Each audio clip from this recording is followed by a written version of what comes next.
Chef ഉണ്ടാക്കിയ വറുത്ത താറാവ് തണുത്തതാണെന്ന് ആ മനുഷ്യൻ ശ്രദ്ധിച്ചു. അങ്ങനെ അയാൾ പാചകക്കാരന് 0 പോയിന്റ് നൽകി. പാചകക്കാരൻ ആ മനുഷ്യനോട് നിൽക്കാൻ പറഞ്ഞ് താറാവ് മുറിച്ചു കാണിച്ചു. അതിനുള്ളിൽ പ്രാവിന്റെ മാംസം കാണപ്പെട്ടു. പ്രാവിന്റെ മാംസം താറാവിന്റെ മണം ആഗിരണം ചെയ്യുകയും കൂടുതൽ രുചികരമാവുകയും ചെയ്തു.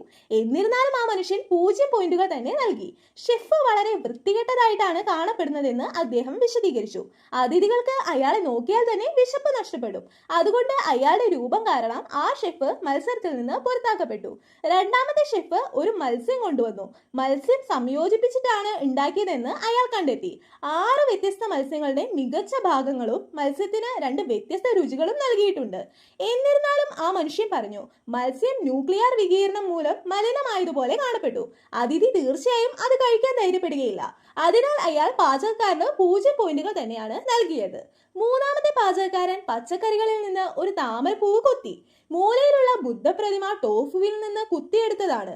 കൊത്തുപണി എത്ര സമയമെടുത്തു എന്ന് അയാൾ ചോദിച്ചു. 20 മണിക്കൂർ എടുത്തു എന്ന് പാചകക്കാരൻ മറുപടിയും പറഞ്ഞു. വിഭവം ഇതിനകം കേടായതായിട്ട് അയാൾ ഉടനെ പറഞ്ഞു.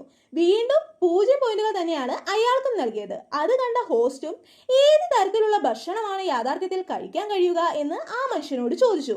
ആ മനുഷ്യൻ ഒരു സ്പൂൺ കൊണ്ട് സിറപ്പ് ഇളക്കിക്കൊണ്ടിരുന്നു. പിന്നെ ആ സിറപ്പ് ഉപയോഗിച്ച് വായുവിൽ ഒരു ഹൃദയം വരച്ചു. അതിഥികളെ കുറിച്ച് കരുതലുള്ള ഹൃദയമുള്ള ഒരാൾക്ക് മാത്രമേ ഏറ്റവും രുചികരമായിട്ടുള്ള വിഭവങ്ങൾ ഉണ്ടാക്കാൻ കഴിയുള്ളൂ എന്ന് അദ്ദേഹം അതിന് മറുപടിയായിട്ട് പറഞ്ഞു.